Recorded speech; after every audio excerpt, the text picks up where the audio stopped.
Ikra FM. Leo tarehe 8 ya mwezi wa 5 mwaka 2025, taasisi ya kuzuia na kupambana na rushwa mkoa wa Mwanza imetoa ripoti ya miezi mitatu ya utendaji wa kazi kuanzia mwezi Januari mwaka 2025 hadi mwezi Machi mwaka 2025 katika maeneo mbalimbali, ikiwa eneo la kwanza imefanikiwa kuokoa zaidi ya milioni 700 kwenye utoaji wa mikopo ya 10% ya mapato ya ndani ya halmashauri katika jiji la Mwanza. Lakini eneo jingine ni ufuatiliaji wa utekelezaji wa miradi ya maendeleo katika mkoa wa Mwanza, na eneo la tatu ikiwa ni utekelezaji wa programu ya TAKUKURU Rafiki ambayo walikuwa nayo wakiendelea kutoa elimu katika maeneo mbalimbali ya jiji la Mwanza. Na hapa tupo na kaimu mkuu wa TAKUKURU mkoa wa Mwanza, Protas Heri, akiweka wazi zaidi kwa siku hii ya leo, akizungumza na waandishi wa habari katika ofisi za TAKUKURU zilizopo hapa mkoa wa Mwanza.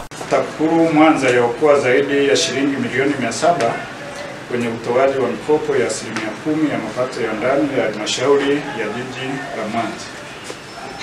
TAKUKURU mkoa wa Mwanza kwa kushirikiana na wadau wa kamati ya uhakiki ya wilaya ya Nyamagana wameokoa kiasi cha shilingi milioni 706,220 kutokana na uhakiki na udhibiti uliofanyika kwenye utoaji wa mikopo ya vikundi vya wanawake, vijana na watu wenye ulemavu inayotokana na 10% ya mapato ya ndani ya halmashauri ya jiji la Mwanza mwaka 2024-2025. Katika uhakiki huo, vikundi 41 havikukidhi vigezo ambavyo mikopo yake ilikuwa na thamani ya zaidi ya shilingi milioni 700. Vikundi hivyo vilibainika na makosa mbalimbali ambayo ni: moja, kuomba mkopo kwa miradi hewa; pili, kuwasilisha kwa kamati vielelezo vya kugushi, yani invoice na mkataba ya uongo ya maeneo ya kufanyia biashara; pia waliwasilisha bei za juu za vifaa kuliko bei ya soko, kutokuwa na maeneo ya kufanyia biashara, lakini pia kuomba mkopo kwa ajili ya mradi wa mtu binafsi au familia. Hivyo TAKUKURU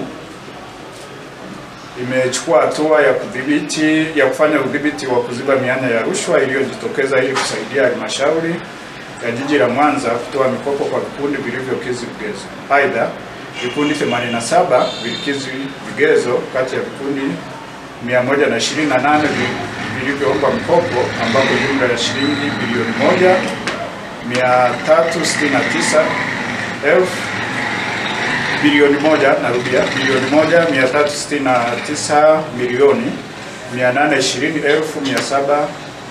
1,320,820,776 iliidhinishwa kwa ajili ya kutoa mikopo kwenye vikundi hivyo.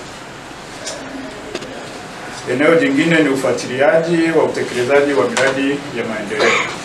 Kwa upande wa ufuatiliaji wa utekelezaji wa miradi ya maendeleo, TAKUKURU imeokoa kiasi cha milioni 17,372,708 na senti 26 na kuziwasilisha mamlaka ya mapato Tanzania kwa maana ya TRA. Fedha hizo ni za malipo ya kodi ya zuio kutokana na utekelezaji wa miradi kwenye sekta ya elimu iliyofuatiliwa katika kipindi tajwa hapo juu. Aidha, TAKUKURU imefuatilia utekelezazi wa miradi ya maendeleo 23 yenye thamani ya shilingi bilioni 11,365,445,543 na senti 41. Miradi 20 yenye thamani ya bilioni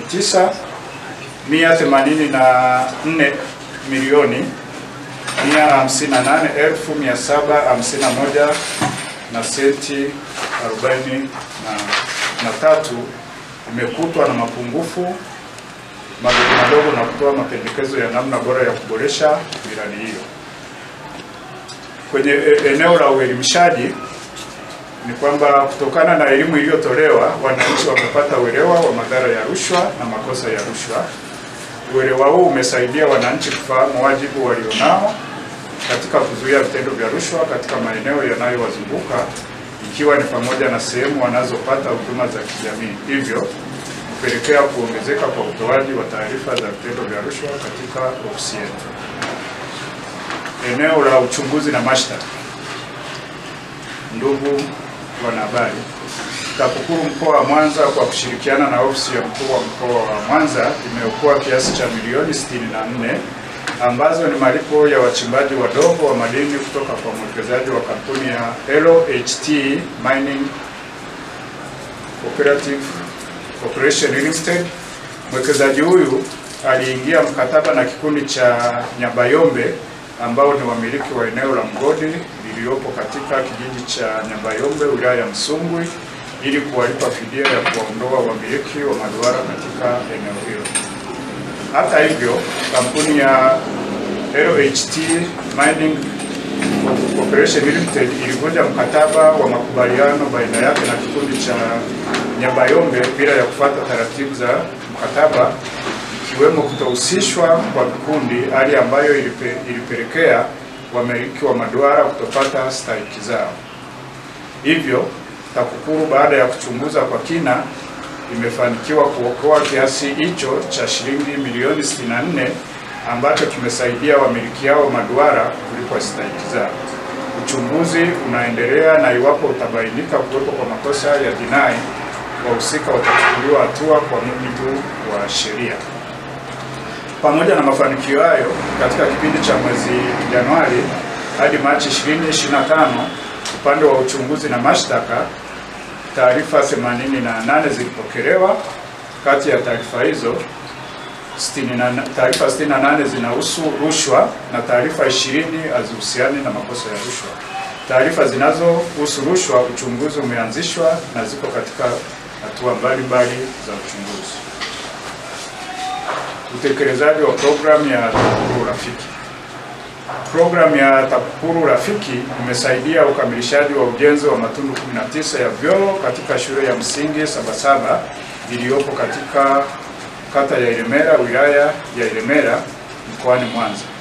Ujenzi wa vyoo hivyo ulichukua muda mrefu bila kukamilika kwake, hali ambayo ingeweza kusababisha kutokea kwa vitendo vya rushwa, mathalan fedha kuchepushwa na miradi kutokamilika kwa kiwango kinachokusudiwa. Aidha, kupitia programu ya TAKUKURU Rafiki, kero 70 ziliibuliwa katika kata mbalimbali, na kati ya kero hizo kero 45 zimetatuliwa. Kuzuia rushwa ni jukumu langu, jukumu lako na langu, tutimize wajibu wetu. IKRA FM.